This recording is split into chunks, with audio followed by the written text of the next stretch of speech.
Right, welcome back to the channel. Today's video is the much promised and poorly delivered video on building your own skill from scratch. This video I'll keep it as short as possible so I don't lose anyone in the process, but before I get into the actual building of the skill, I do want to bring up one point, which is the project has now moved from ES4/5 syntax over to JavaScript ES6. This sounds like the single most mundane fact humanly possible, but it's fantastic because it means we can now have a much cleaner syntax. We're using constants to make sure that we're not defining and redefining variables at any stage accidentally. We are also using let to show that we're actually defining, we mean this to be something that's going to be changed. We've cleaned up the syntax a little bit more in terms of using pointer functions.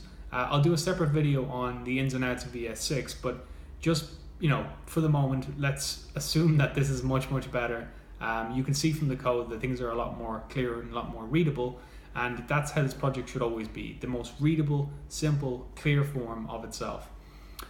So without me talking anymore about boring syntax conventions, let's get down and dirty into the code and build our own module. So here we go.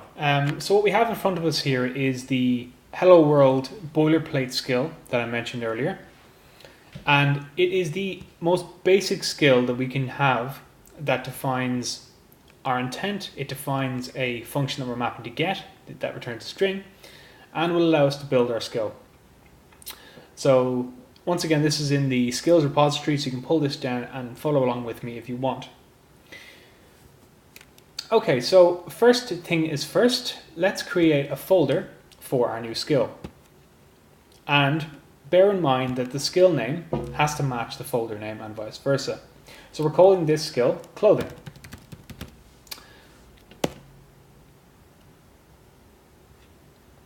And as I mentioned previously, this skill will look at what the weather is and tell us what we should wear based on the weather outside for the day.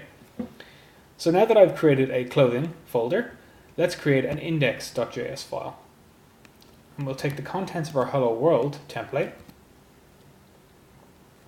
and save it into index.js. Now, every skill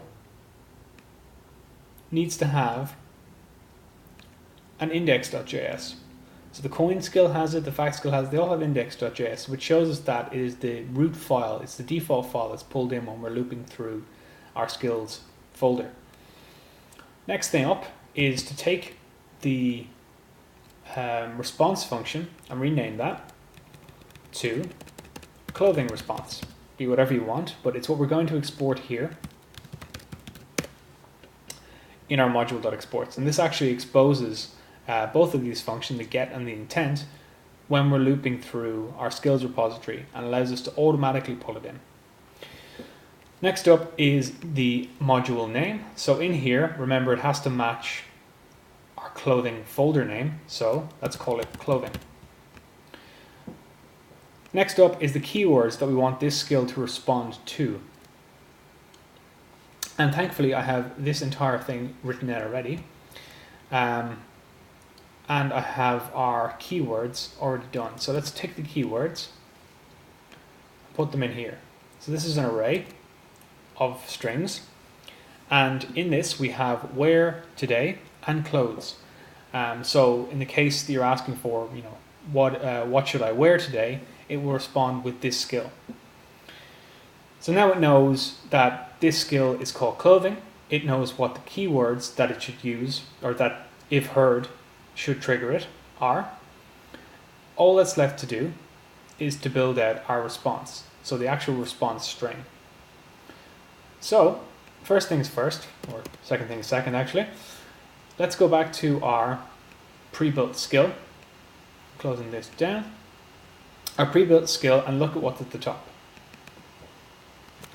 First up is the response or request module, which allows us to make our API call to the Open Weather Map API and get back a response. Next up is our config, and it'll become clear in a second when we need this, but in short, the config contains our keys. Now we need to initialize the keys by calling config.get and assigning it to this constant. The constants are here to, clarify these are things that are never going to be assigned to again. We're never going to assign any new value to require or request. We're never going to assign any new value to the config that we pulled in or to the keys. These things are going to stay static for the life cycle of the skill as it runs. So next up is the API string that contains the URL for Open Weather Map API. So I've called it API Open Weather Map or API underscore OP/NW. And here we are using our keys to get the app ID or the key for Open Weather Map. Now I would prefer if everyone got their own of these, but I've left mine in so you guys can get this off the ground pretty quickly. But don't use up all my API requests because then I won't be able to test. Anywho, in this config that we pulled in here, we are getting the key for Open Weather Map and appending it to this URL. And this will allow us to get the URL or to get the request for the weather conditions. And next up is the type wardrobe array, or JSON object. And this is essentially a map which allows us to match any weather condition that we see to an item of clothing, i.e. if it's raining we wear a jacket, etc. And this will be done a little bit further down. So the next thing is to take our clothing response and make it get a item of clothing that matches the condition that comes back from this call. So I'm going to take the pre-built one, save me having to type it out from scratch, and let's try it again with the response included, and I'll go through how this works and how it was built. There we have it. So at the top I have a string which will be the formatted response. Inside of these square or these pointed brackets I have these two, condition and close. These are going to be swapped out for actual variables that come down from our request. So it looks like rain, better wear a jacket, for example. Next up is the act of getting our response from our API call or API URL up top. And in here I'm passing in the Open Weather Map API and yielding it via the request module, which makes a HTTP call to this URL and gets back a response. Now it's just worth noting that I've hard-coded in Dublin, Ireland. You can hard-code in your own location for the sake of this tutorial. The weather skill that's already there actually gets your location via your IP address and fills out this blank with that information. But for the moment we're just going to leave it hard-coded to Dublin, Ireland. Okay, so now that we've gotten our data, we've gotten our response from this call, we are looking to actually get the JSON that's being passed down, that we're asking for here, that lives inside the body. Now, a request response is made up of two parts, well, multiple parts, but two major parts. The headers, which has information about the call and the response, and the body. And the body contains our actual response that we want. So we're going json.parse, which allows us to convert the body, which is a string at this point, into a JSON model, yes. And for those who don't know, JSON stands for JavaScript Object Notation, and it is the native data model for mutable structures. So it allows us to store and use data in a structured way, and JavaScript would use this model. A lot of other platforms use it, but JavaScript uses it primarily. So we're pulling out this body and assigning it to data again, and that's why data is a let, because it's being reassigned as just a body. We now want these two variables, and the first one I've just noticed should actually be a constant and not a let, because once we assign it the first time, we are not reassigning it to any other value at any point. So this can remain a constant. So in here, we have our weather object property, and we want the main of that. Now I'll show you what that actually looks like in Chrome, so you can see that actual JSON object coming down from the server. So as you can see, it's returned JSON, and inside the weather property we have this array, And this array could be for multiple items in a forecast. We want the first item in that array, which we are asking for here. So we're going data, which is our response, dot weather, which is this property. Let me just get these two together for ease of switching back and forth, which is this property here. We want the first index of that, which is this, and we want the main, which is the headline for it, the condition, which is rain. So I'd expect what we're going to see now is, looks like rain, better wear a jacket. Okie doke. So once we have our headline for our condition, we now want to set up this clothes variable and just give it a default value. If in the case that there is something gone wrong, it finds a case that it couldn't resolve, we don't want to have this as null, because we'll end up returning null to the client, and unless we know the client is specifically checking for null, it could cause an issue. So it's always good to define something in a variable that's going to be used. Just going to separate these out. Very good. So what I have here is an if statement, and this if statement can be done with a for loop. So if we had all these keys, we checked the condition against all these keys in a loop, we could do this in a single if else block. But for the case of this tutorial, let's just look at it as a broken down if statement for each of the conditions.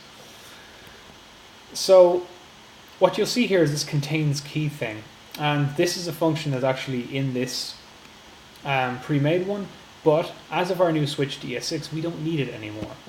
All we have to do here is go condition dot contains. Well, actually, we want to go to uppercase because we are now looking to match something.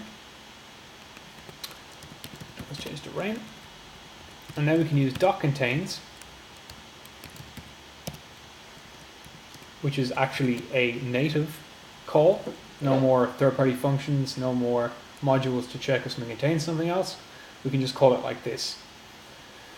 So I'm going to do that for all of these checks just to save time a little bit.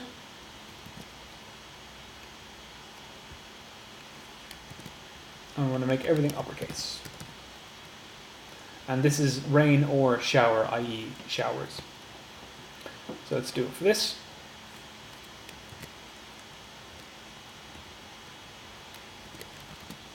Okay, so if it contains snow, then we want the type wardrobe dot snow property, which is a scarf and gloves. That's what the clothing item will be. Let's quickly do that here. Change it to mist. So if it's mist, we get the wardrobe.mist property, which is here. Do this first. Change this to contains as well. And we'll do that same for sunshine, which in Ireland we love to see but rarely do. Okay, excellent. So this check now goes through each of the potential key values, or the property values, and checks to see if our returned condition matches any of them. If it does, so say in the case that we know it's rain today, it'll get the type wardrobe, this thing here, dot rain, and this value. So it'll get a jacket for clothes. Once that check is done and we've got a value, we are replacing the pointed brackets for condition. So the condition here is rain, and the pointed brackets for clothes. And the clothing here is a jacket, because this particular check here resolved true. Okay, so once that's done, let's test it out. I mean, that's it. Just to let you know, that is it. We've built the skill. That's all there is to it for this basic skill. Now I know this isn't all that useful. It's a fairly basic check, and if we had that for loop that I mentioned earlier, we could add, 1,000,001 different conditions and condition combinations, and have a more succinct clothing selection. But for this is fine for a demo, for an example. Okay, so if I run this now, it should automatically pull it in because it knows it's the clothing skill. It knows its own name, and it knows what the keywords are. So let's run it. Let's hope there is no errors. So let's run yarn start. Yeah, and that's fine. It seems to have accepted it. So when I go back and go to localhost 4567, let's ask it for the weather, or let's ask it for the clothing we should wear. Hey brain, what should I wear today? Sorry, I didn't understand. What should I wear today? Aha, so we have an error. Okay. So calling to uppercase and then calling to contains doesn't seem to work. So I'm going to roll this back.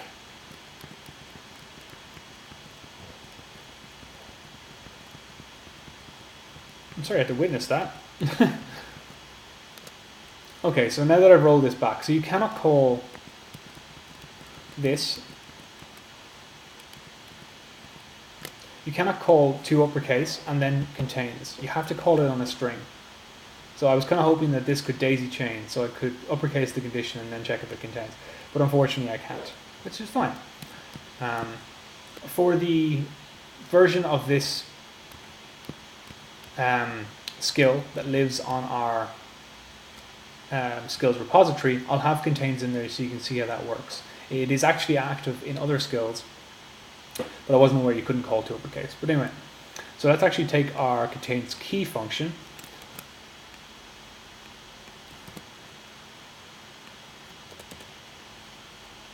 And save that. And now we're checking using a... Ah, I see the problem. Okay. Okay, so it's includes, not contains. I've given you misinformation. So it's includes, not contains. So this actually would have worked if I had changed contains with includes. Anyway, I'm still new to this, this ES6 native method, or a native property on a string. So, you know, forgive me on that one. But anyway, ignoring that, this should just work. So I'll restart the server. Okay, that seems to have accepted that. Restart the web app. Let's ask it again. Hey brain, what should I wear today?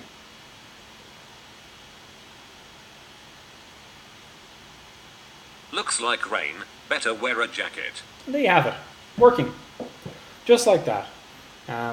Apart from me trying to be cleverer than I am, and forgetting that contains actually includes, it works. And you can see how basic that was. And it's, what, 60 lines of code? We could shorten that by using a for loop to 40 lines of code, I'd say.